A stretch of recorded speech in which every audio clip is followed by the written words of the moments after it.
I have made no secret of the fact, ℙ𝕚𝕟, that I had a real big problem with Hyperion by Dan Simmons, of which there will be spoilers for in this video, for both Hyperion and Fall of Hyperion. This book, that is so often one of the top numbers of people's top sci-fi of all time lists, left me disappointed, left me a bit bitter right at the end. And I think some people, based on the comments, missed the fact that, for the most part, I did kind of love that book. I just had an issue with it. I gave it a really high rating at the end of the review. In essence, I love everything that's in Hyperion. It's the stuff that's not in that I had a problem with. The lack of an ending, the lack of any climaxes.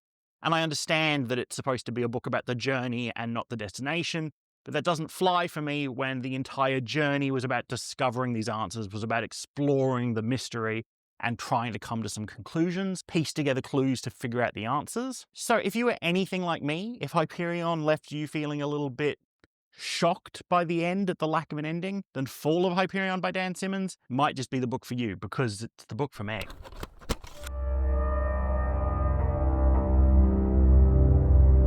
Sorry, just barging in here for 1 sec. I think we can make it a little bit better, you know? Yeah, and then there we go. Supposed to be formed. Sorry.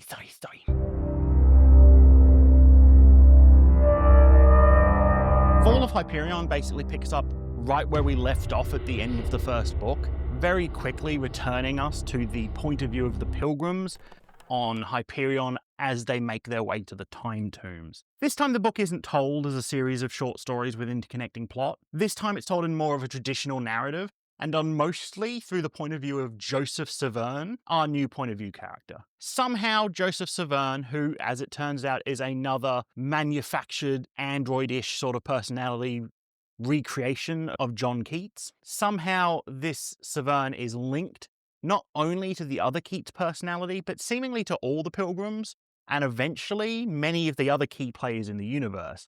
Whenever ℚ𝕚𝕚 sleeps, he experiences dreams that are initially from the point of view of the pilgrims on Hyperion, and eventually become gateways into many of the other characters that are at play here. And it's through these dreams that we really begin to see the impact of what's going on both on Hyperion and in the wider galaxy. The questions that were left unanswered and kind of untouched at the end of the first book start to really get explored here, start to get answers, start to get questions of their own. We start to learn who are the ousters, what do the ousters want, what or who is the Shrike, what is the goal of the Shrike, where did the time tombs come from, what are they doing, and what is the goal of whoever set them here? What's the deal with the AI Technocore? What's the deal with the hegemony? Why is the Technocore and the hegemony and the ousters seemingly leaning towards this galactic war, and what's going to happen if it doesn't stop? We start to not only get these answers and get the whats, but we start to explore the whys. We start to explore the whos. Who is behind these things, why they're doing it, and what's going to happen. And it is just a delight. And I'm just so happy that we get more of a concrete conclusion here. We start to bring these character and story arcs to conclusions that are emotional, exciting, earned, tense. We start to get the conclusions for all of our different pilgrims. They get to their own different climaxes, their own different turmoils, and they overcome them or don't in their own ways. We start to see things like Sol's multiple heartbreaking decisions, Kassad's climactic end-time battles. We start to see the conclusion of the war between the ousters and the hegemony. We start to see the Technocore making their move against humanity as a whole. We finally start to explore the Templars. Why was ℙ𝕚𝕚 on Hyperion? What happened to him on the Sea of Grass? These are the things we finally find out in this book. And for almost all of them, I think they were fantastic. And on top of that, we get a much more expanded, overarching narrative, pulling back from Hyperion and the Pilgrims and exploring the galaxy as a whole and seeing this intergalactic conflict and this conflict over not only the fate of humanity as a species, but how humanity's actions have affected humanity as a whole, AIs, and many other species and possible intelligences that they've come across. And it all just begins with this attack from the ousters on Hyperion that we were building towards in the first book finally becomes into open battle here and leads into what appears to be an all-out invasion by the ousters of the hegemony.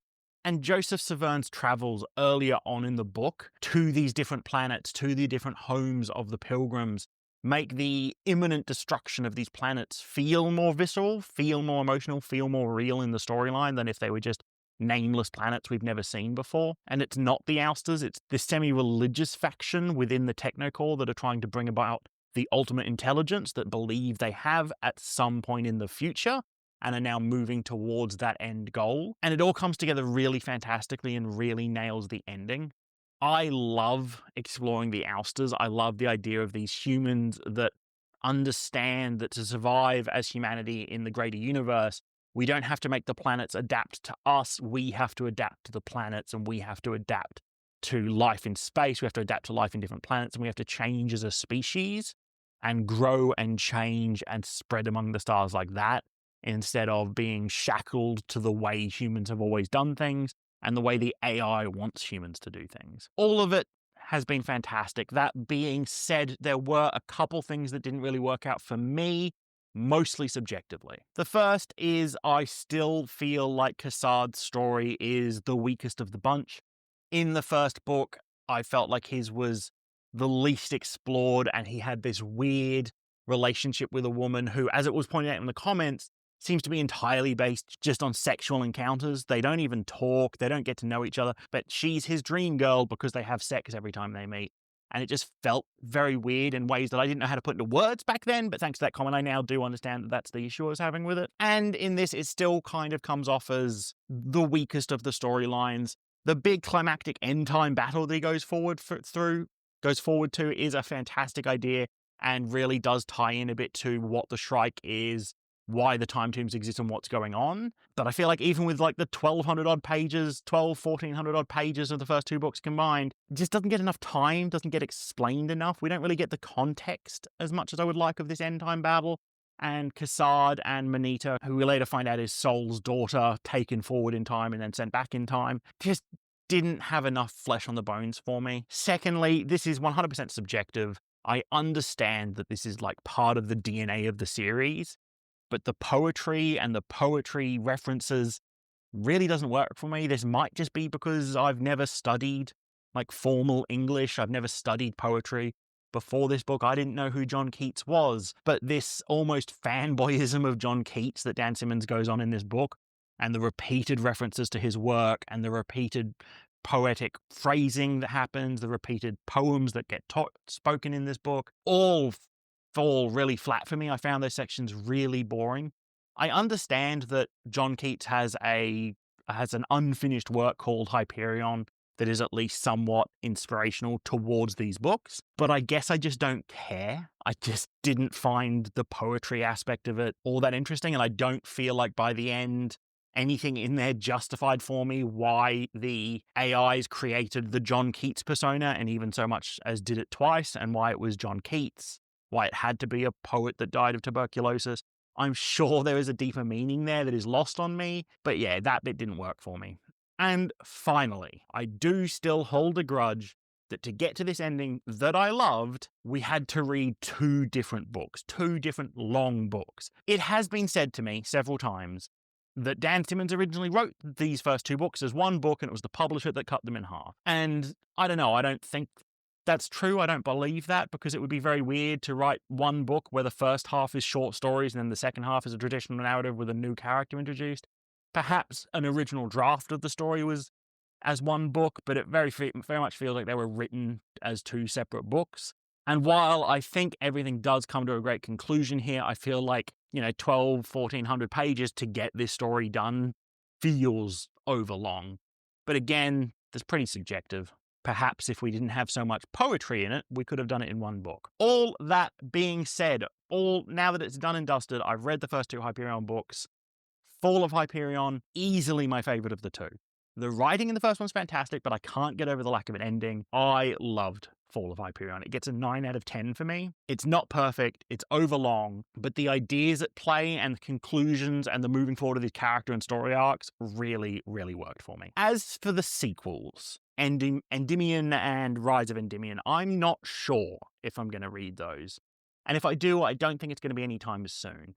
I have heard a lot of people say that Endymion is the best sort of adventure story of the entire cantos, and that does interest me a bit, but due to some malfunctioning or just incorrectly typed spoiler tags on a Reddit post, I got a pretty major spoiler for the end of Rise of Endymion, I think it is, that makes me feel like I would be better off not reading either of those, because it seems to be revealing a trope and a reveal that I just despise and would make most of what you'd read beforehand pointless. So I'm not sure I'm going to continue onto those. If you've read them and you think they're worthwhile, and if you can clue into the sort of spoiler I'm talking about and you still think it was worthwhile reading another 1,400 odd pages, then let me know. But for now, I think this is where the Hyperion Cantos as a whole by Dan Simmons ends for me, but it does so on a really high note. So that is my take of the sequel of Hyperion. What did you think? Do you prefer book 1? Do you prefer book 2? Do you see them as one book, as I know some people do? How did the ending work for you? Do you hate me because I didn't enjoy the poetry? I'm sure you'll let me know in the comments below. Let's have a chat about it. And of course, if you like science fiction books, if you like horror books, if you like Warhammer books, and now if you like fantasy books, then please make sure to subscribe. If you want to pick up a copy of Hyperion or Fall of Hyperion for yourself, there will be links in the description below. But most of all, just remember to keep reading. Ciao.